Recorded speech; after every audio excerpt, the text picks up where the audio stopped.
네, 여러분 2020년 첫 주일입니다. 여러분 옆 사람하고 한번 인사할까요? 새해 복 많이 받으세요. 네, 하늘 복 많이 받으시길 예수님의 이름으로 축복합니다. 그런데 오늘 새해 첫 주일인데 제가 금식에 대해서 얘기해야 됩니다. 어떡하죠? 성도님들에게 다 먹고 살자고 돈을 벌고 일하는데 왜 금식해야 되는지 이해를 못 하시는 분들이 꽤 많아요. 여러분은 1년에 몇 번 금식하십니까? 금식 참 힘들죠. 특히 저같이 좀 몸이 분 사람들은 몸을 유지하기 위해서 금식한다는 건 불가능한 도전입니다. 주님이 참 귀엽게 보실 것 같아요. 여기서 금식한다고 하면. 저는 고등학교 때 하고 신학할 때 아마 금식을 가장 많이 한 것 같아요. 제가 가장 많이 했던 건 한 5일에서 7일 정도 해봤는데 정말 믿음이 없으면 해야 될 일이 아니더라고요. 그건. 그죠? 여러분 그런 거 많이 하셨죠? 금식 기도원 가서 기도하다가 도저히 못 견뎌서 3일 금식 작정했다가 이틀 만에 내려오는 분 많죠. 그죠? 어쩌면 또 목사님들 금식 기도원 매년 가시면서 가서 금식 기도 안 하시고 방에 들어놓아 있다가 오시는 분들 꽤 많아요. 그죠? 금식이 그만큼 힘든 거죠. 그런데 오늘 이 마태복음 9장 말씀 갖고 여러분과 금식에 대한 것이 아니고 금식에 대한 주제로 말미암아 예수님이 더 깊은 메시지를 우리 가운데 던지고 싶었던 것 같아요. 그 예수님의 귀한 말씀을 우리가 함께 묵상하는 시간 되었으면 좋겠습니다. 어느 날 갑자기 침례 요한, 세례 요한의 제자들이 예수님께 찾아오면서 바리새인과 우리는 금식하는데 왜 당신의 제자들은 금식하지 않습니까? 라고 시비를 걸어요. 그래서 예수님이 그 주제로 이제 그들과 대화를 시작합니다. 왜냐하면 당시 유대인들은, 바리새인들은, 이스라엘 백성들은 모세 율법에 의해서 매년 속죄일 7월 달에 7월 10일에 금식을 선포합니다. 그래서 그 당시에는 1년 중에 딱 하루 속죄일에만 금식을 했어요. 근데 예수님 시대에 와가지고 이 유대인들과 바리새인들은 우리가 좀 더 거룩한 삶을 살자, 좀 더 하나님 앞에 경건한 삶을 살자 하면서 율법을 고쳤죠. 그래서 일주일에 2번은 금식합니다. 그래서 월요일과 목요일마다 금식을 했어요.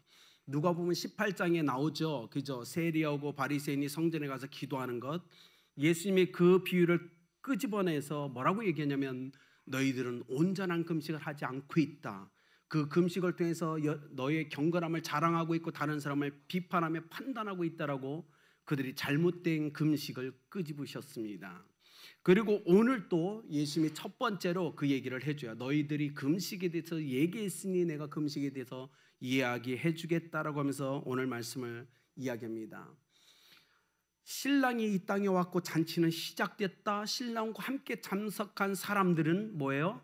금식하지 않아도 된다 이 얘기를 하고 있어요. 왜 그렇죠? 왜냐하면 당시 이스라엘의 배경에 의하면 당시에 결혼 잔치가 열렸을 때 잔치에 참여했던 사람들은 금식을 안 해도 된다라는 온전한 기쁨을 누려도 된다는 규정이 있었어요. 예수님이 그 얘기를 한 거예요. 신랑이 내가 이 땅에 왔다. 그리고 잔치는 시작됐다. 나와 함께 잔치에 참여한 저 제자들은 지금은 금식할 때가 아니다. 오히려 기뻐할 때다라고 얘기하고 있는 거예요. 여러분 예수님이 우리와 온전히 함께 할 때는 기뻐하시면 됩니다. 즐거워하시면 되는 거예요. 금식 안 하셔도 돼요. 그렇죠? 그런데 언제 금식해야 될까요? 예수님이 신랑을 빼앗길 날이 올 거다라고 얘기합니다. 예수님이 십자가에 죽으실 것을 선포해 우리 때문에. 그리고 예수님이 이렇게 얘기합니다. 신랑을 빼앗길 날, 신랑이 십자가에 못 박힐 그때에 저들이 금식하게 될 거다. 왜요? 왜냐하면 내 옆에 예수님이 계실 때는 기뻐하고 즐거울 때인데 예수님이 안 계신 거예요. 내 옆을 떠나가신 거예요. 그래서 어떡하죠? 금식합니다.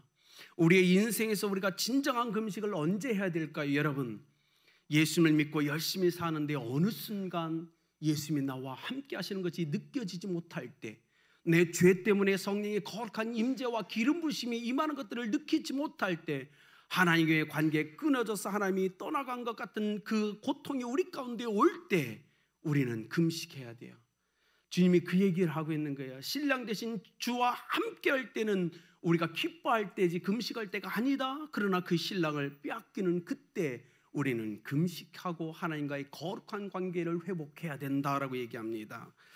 여러분, 그렇죠. 여러분은 언제 금식하십니까? 대부분의 우리의 금식은 우리의 삶의 문제, 가정의 문제, 그렇죠. 내 자신의 어떤 문제들이 있을 때 우리는 금식해요.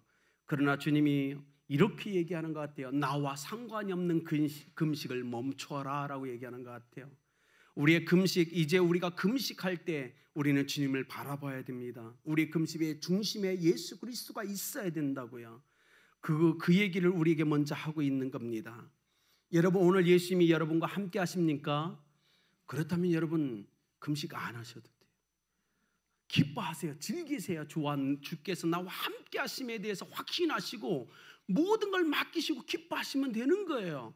그런데 어느 순간 나의 죄 때문에, 나의 연약함 때문에 하나님의 거룩한 임재하심이 사라진 그때 우리가 고통 가운데 금식해야 됩니다. 회복시켜달라고, 하나님의 성령의 거룩한 임재하심을 다시 부어달라고, 내게는 물질이 아니라 주님이 필요하다라고 부르짖을 때 주님은 그때 우리가 금식해야 된다고 얘기하고 있는 거예요.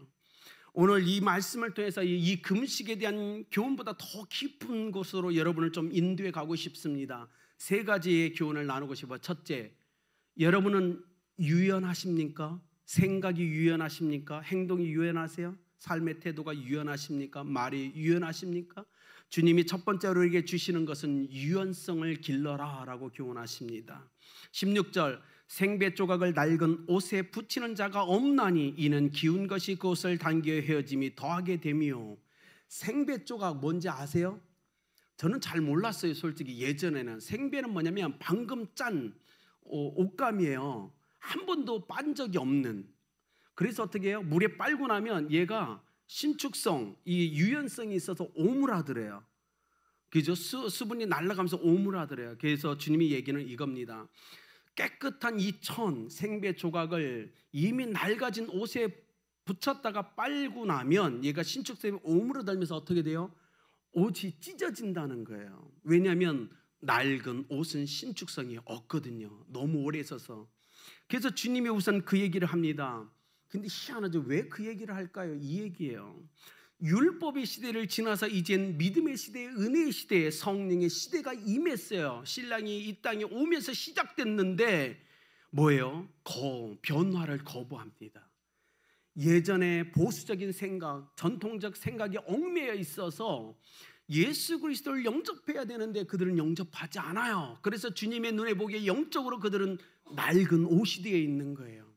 전통에 사로잡혀 있어요. 새 것을 받아들일 수 있는 유연성이 그들에게는 없어진 거예요. 그래서 주님이 그 얘기를 하고 있는 겁니다.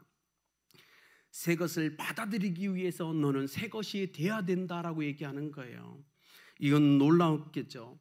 여러분, 그러면 하나 질문할까요? 어떻게 우리가 새롭게 새 것이 될 수 있죠? 단순합니다. 예수 그리스도를 내 안에 영접하면 새 것이 되는 거라고 얘기하는 거예요. 내가 어머니 뱃속에 태어나서 다시 어린아이로 잉태해야 새 것이 아니고 새로우신 예수 그리스도가 내 안에 임할 때 내가 새 것이 되는데, 유대인들은, 바리새인들은 예수님을 영접하지 않아서 낡은 상태로 그대로 있게 되는 거예요. 그 얘기하고 있는 거예요. 너희들이 새 것이 되어야 된다라고 얘기하고 있는 겁니다. 그들은 예수님을 영접하지 않았어요. 배척했어요. 그래서 그들은 낡은 옷이 되었어요. 낡은 가죽 부대가 되었습니다. 그곳은 예수님을 담을 수 없는 옷이었고 담을 수 없는 가죽 부대였어요. 주님이 지금 그 얘기를 하고 있는데 그들은 금식에 대한 것만 생각하고 있어요. 아니에요. 주님 이렇게 얘기하죠. 믿음으로 새로운 사람이 되어 새로운 이 놀라운 이 굿뉴스, 이 복음을 받아들여라. 그리고 새로운 삶을 살아가라. 근데 그들이 그걸 거부합니다. 습관, 우리가 여러분 다 습관이 있으시죠? 습관은 두 가지로 나눠집니다. 좋은 습관과 나쁜 습관이에요. 근데 습관이란 건 우리가 보편적으로 보면 대단한 폭군입니다. 폭군이에요. 왜죠? 새로운 것들을 거부해요. 그래서 새롭게 변화되기 위해 습관이란 엄청나게 많은 시간과 정력을 요구합니다. 특히 죄송합니다만 나이가 많으신 우리 성도님들, 여러분의 습관이 너무 굳어져 있어 유연성이 떨어져 있지 않나요? 우리가 되돌아봐야 됩니다. 옛것을 보수하는 것, 옛것 중에 좋은 것이 있어요. 그러나 하나님은 우리가 날로 새로워지기를 원하십니다. 그렇기 때문에 유연성을 소유해야 된다는 거예요. 여러분 한번 자신에게 질문해 보십시오. 내 생각은 유연한가? 누구 말이든 받아줄 수 있는가? 내 삶의 태도는 유연해서 모든 사람을 품을 수 있는가? 이건 굉장히 중요한 질문이에요. 주님이 오늘 그들에게 그 얘기를 하는 거예요. 너는 유연하냐? 새 것을 받아들일 수 있느냐? 품을 수 있느냐라고 얘기하고 있는 겁니다. 사랑하는 우리 이곳에 있는 형제 여러분, 남편 여러분, 남성분들, 결혼한 후에 아내들한테 이런 얘기 많이 들었죠. 당신이 뭘 알아? 안 들어보셨어요? 저는 들어본 적이 있을 것 같은데. 네. 어느 날 남편이 직장 갔다 교통사고가 난 거예요. 그런데 이 아내가 항상 남편에게 하는 말이 약간의 무시. 당신이 뭘 알아? 이 얘기를 입에 달고 산 거야. 당신이 뭘 알아? 당신이 뭘 알아? 근데 출근했던 남편이 교통사고가 나서 병원에서 전화가 왔어요. 남편이 교통사고 났습니다. 중환자실에 입원해 있습니다. 빨리 오셔야 되겠습니다. 아내가 택시를 타고 불이 나게 중환자실을 갔어요. 보니까 흰천이 덮여 있는데 의사가 얘기하는 거예요. 남편이 이미 소천하셨습니다. 죽었습니다. 그렇게 구박하랬는데 너무너무 가슴이 찢어지는 거예요. 남편이 죽었으니 남편의 시체를 부여잡고 아내가 통곡을 하기 시작합니다. 한참을 통곡하며 우는데 누군가가 자기를 툭 치는 거예요. 남편의 손이 움직이더니 아내를 툭 치면서 이렇게 얘기합니다. 여보, 나 아직 안 죽었어. 아니 천이 덮여 있는데 갑자기 남편의 손이 움직이더니 아내한테 여보 나 안 죽었어. 아직 안 죽었어. 깜짝 놀란 아내가 큰 소리 치면서 이렇게 얘기합니다. 당신이 뭘 알아? 의사가 죽었다고 했는데 그냥 있어. 습관이 무서운 거예요. 그죠? 당신이 뭘 알아? 의사가 죽었다고 했는데 가만히 있어. 사랑하는 여러분, 우리의 잘못된 습관은 분명 고쳐야 됩니다. 주님이 오늘 이 바리새인들, 요한의 제자들을 향하여, 이스라엘 백성들을 향하여 얘기하는 거예요. 유연성을 가져라. 그들을 받아들여야 된다라고 얘기하는 거예요. 그럼에도 불구하고 이 유대인들은, 바리새인들은 유연성이 없었어요. 끝까지 예수 그리스도를 영접하지 않습니다. 왜요? 전통적 사고에 얽매여 있었기 때문에.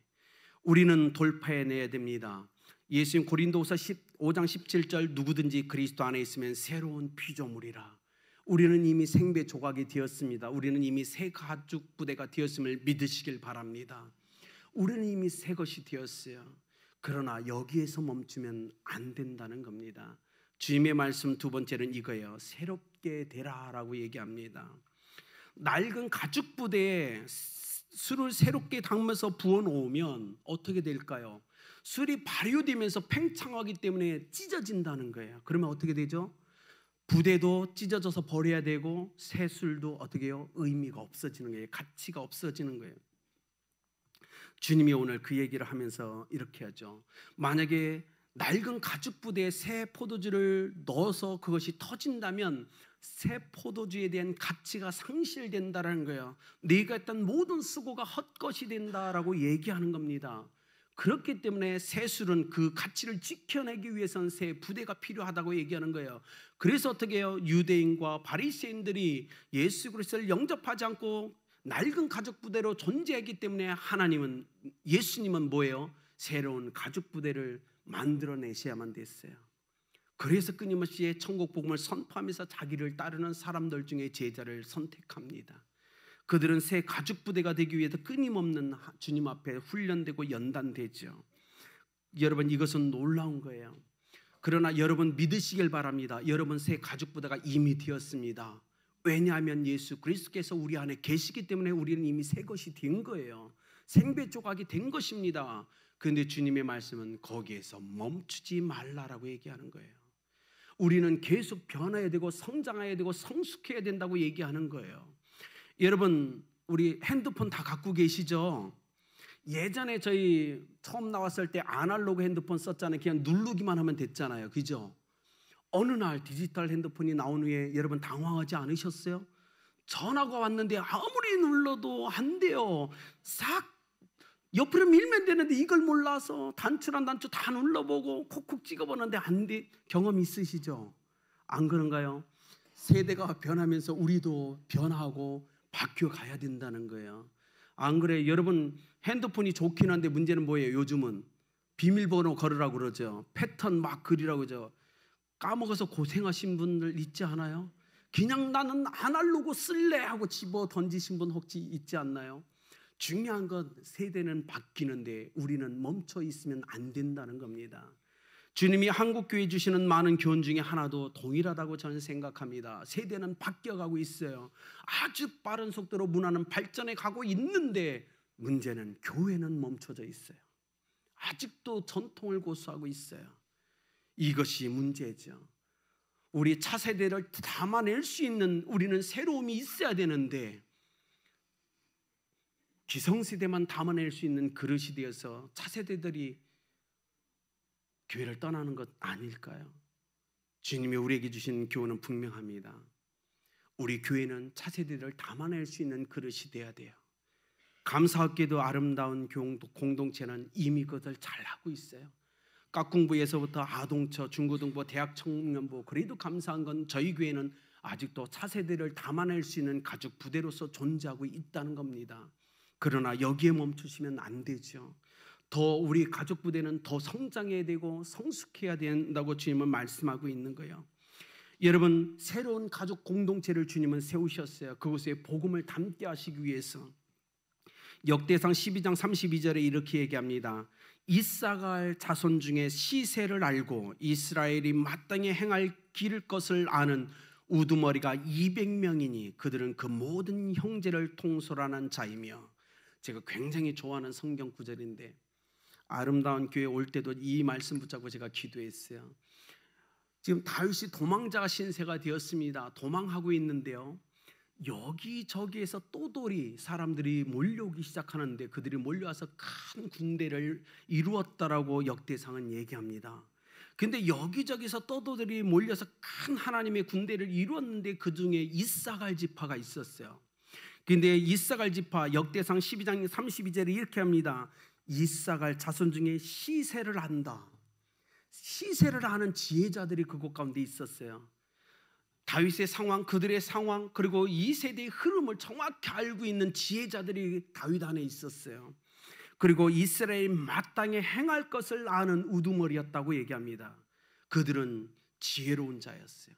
시대를 읽을 수 아는 지혜자, 그들이 이스라엘의 지도자가 되어 이스라엘 백성 가운데 어떻게 행해야 될 것을 가르쳤다라고 얘기합니다. 제가 아름다운 공동체를 놓고 기도할 때마다 이 기도를 해요. 하나님, 아름다운 이 공동체 안에 시대적 상황을 읽을 수 있는 지혜들을 일으켜 주십시오. 아름다운 교회의 영적 상황을 읽을 수 있는 지혜자들을 일으켜 주십시오. 그래서 아동초에서 중고등부에서 대학 청년부에서 장년 가운데 이 시대에 우리가 무엇을 행해야 될지를 가르치는 영적 지도자들을 일으켜 달라고 저는 기도했어요. 그리고 저는 믿습니다. 주께서 이사갈 지파처럼 시세를 알고 이스라엘 백성이 마땅히 행할 것을 가르칠 사람들을 보내줄 거라고 저는 확신하고 있어요.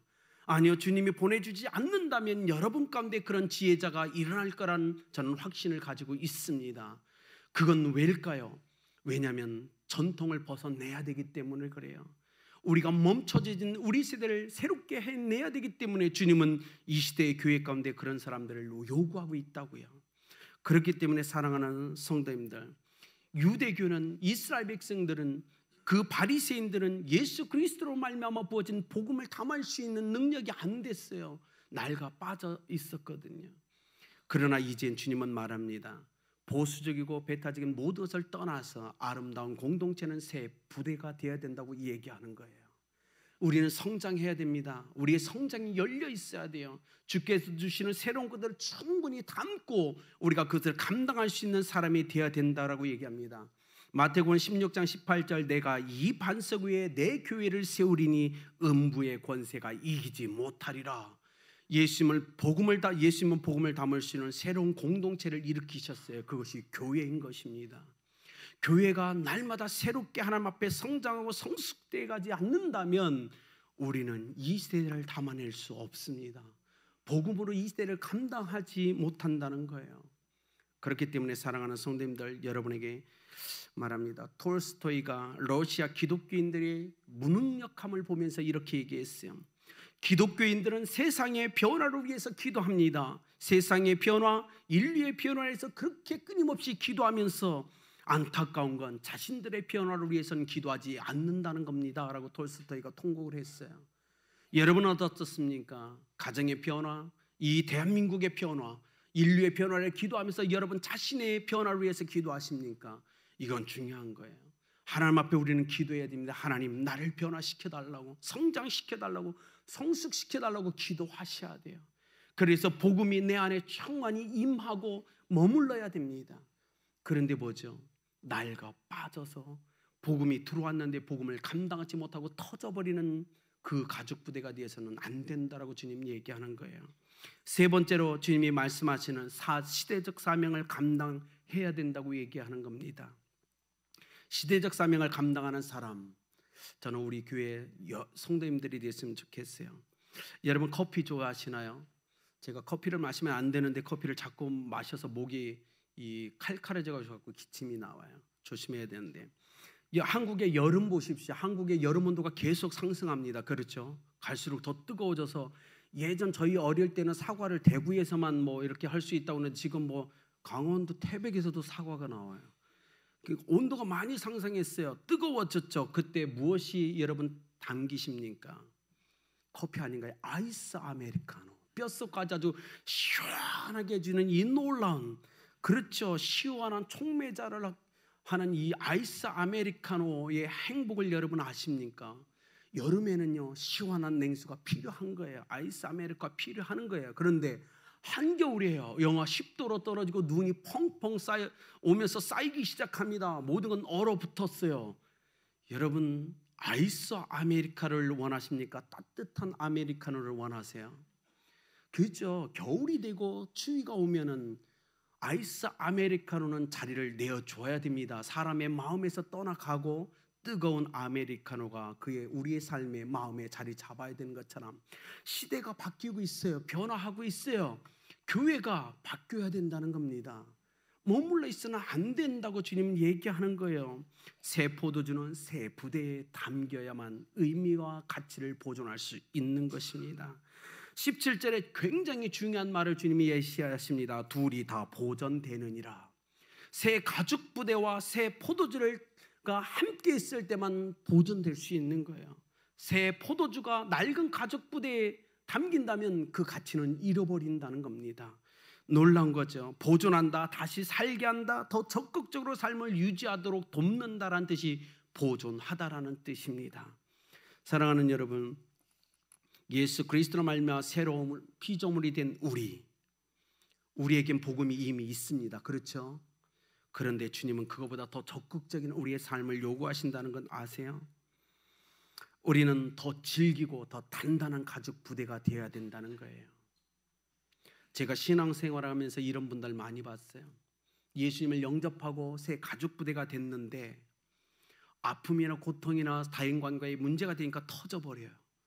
그래서 이 교회를 떠납니다. 예배를 떠나요. 주님을 찬양하지 않아요. 저는 그런 성도들을 너무 많이 봤어요. 주님은 그런 부대를 요구할까요? 아닙니다. 단 한 번 쓰임받고 버려지는 그 부대를 주님은 원하시는 게 아니라고요.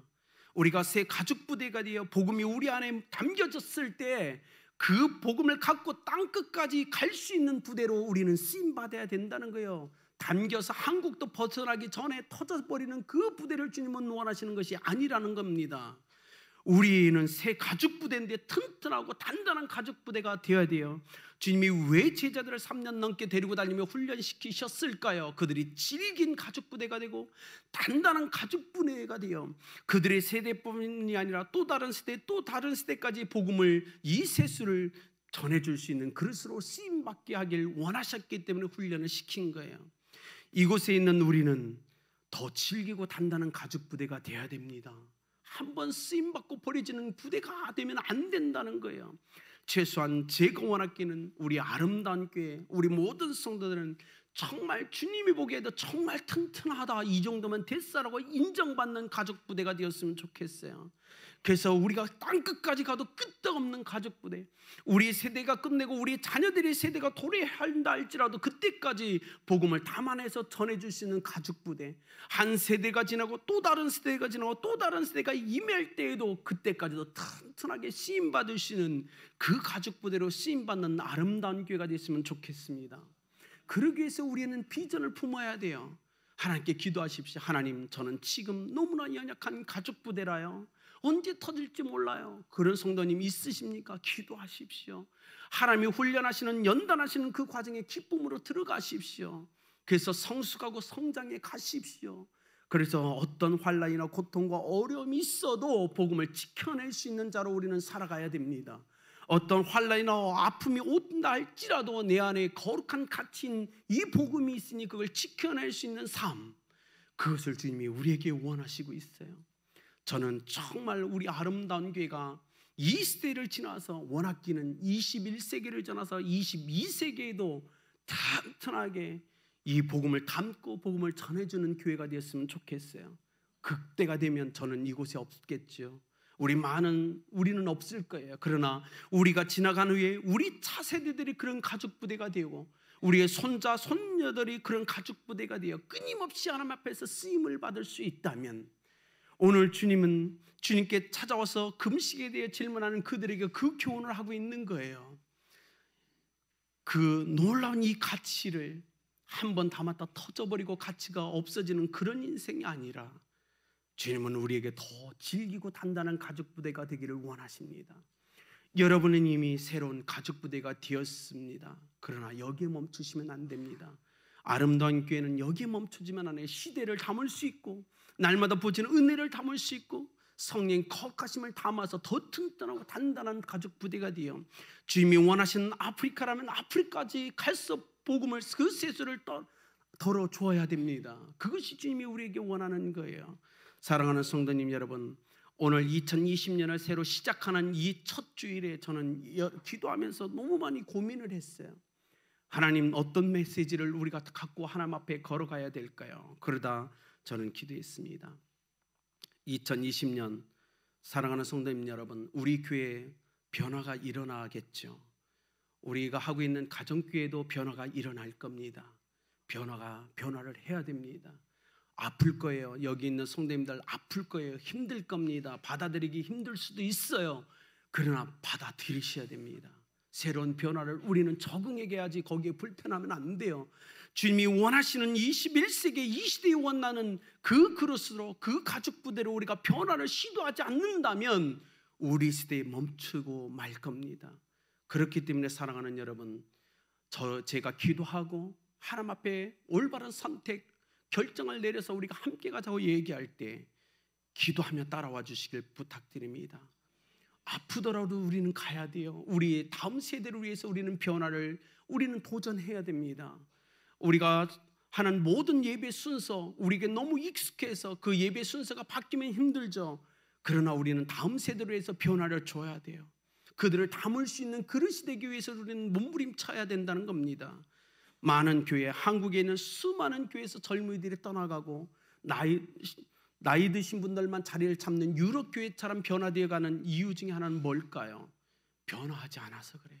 변화를 받아들이지 않아서 그렇습니다. 그렇기 때문에 그것이 죄인지 아닐지 저는 잘 모르겠어요. 그러나 하나만 결정합시다. 하나님, 세수를 새 부대에 담아야 되는 것처럼 아름다운 교회가 끊임없이 새 것을 담아낼 수 있는 교회가 되도록 축복해달라고 우리 함께 기도합시다. 그리고 내가 그런 부대가 될 수 있도록 기도합시다. 하나님 역사하십시오. 저는 모든 걸 다 내려놓았습니다.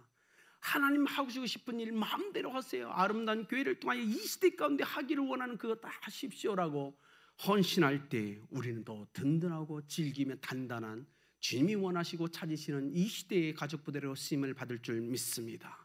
결론을 맺겠습니다. 미국 역사상 감사장을 가장 많이 받은 사람, 그 사람은 데일 로저스 여사라고 합니다. 그런 녹음 예술과 영화, 텔레비전 출연을 통해서 어마어마한 부를 쌓고 재산을 모았던 사람이에요. 그런데 어느 순간 마음에 공허함이 그에게 찾아오기 시작해요. 그래서 그가 새로운 것을 찾기 시작합니다. 의미 있는 것들, 가치 있는 것들을 고민하다가 어떻게 하면 내가 좀 더 가치 있고 새로운 삶을 살아갈까 하다가 버림받은 아이들을 찾아 떠나기 시작해요. 그리고 정신 지체 아들을 찾아 떠나기 시작합니다. 그들 위해 자선 모금을 5,000번이나 그가 개최를 해요. 그래서 수많은 사람들에게 희망을 주는 인생으로 그가 마지막 생을 보냅니다. 그러면서 그가 책 한 권을 써요. 어려운 때의 하나님이라는 책을 씁니다. 그 책에 이렇게 기록되어 있습니다. 나는 마약에 빠졌었고 인생의 밑바닥까지 떨어져서 쓰레기 같은 인생을 살아봤던 사람입니다. 그런데 나를 새로 일으켜서 새 사람이 되게 한 성경이었습니다. 성경 속의 인물들을 보니까 모두 다 나와 같은 어려움 상황 속에서 말씀을 읽고 새로운 사람이 되고 문제들을 극복했던 사람들입니다. 저는 성경에 등장하는 그들을 통해서 큰 격려를 받았습니다. 어려운 때를 이길 수 있는, 우리가 새롭게 될 수 있는 유일한 방법이 있다면 예수 그리스도뿐입니다. 그렇죠, 여러분. 여러분 안에 예수 그리스도가 임하셨습니다. 여러분은 새 가죽 부대가 되었습니다. 이제는 우리가 우리 안에 계신 예수 그리스도를 마지막까지 지켜낼 수 있도록 주님이 찾으시고 원하셨던 가죽 부대로 든든하고 거룩하게 성장하고 성숙되길 예수 그리스도의 이름으로 축복합니다. 그래야 아름다운 교회는 아동처 깍공부에서 아동철이 넘쳐나고 중고등부가 넘쳐나고 대학 청부가 넘쳐나서 모든 세대를 다 담을 수 있는, 정말 21세기에 주님이 그렇게 찾고 찾았던 그 가족 부대로 쓰임받길 예수 그리스도의 이름으로 축복합니다.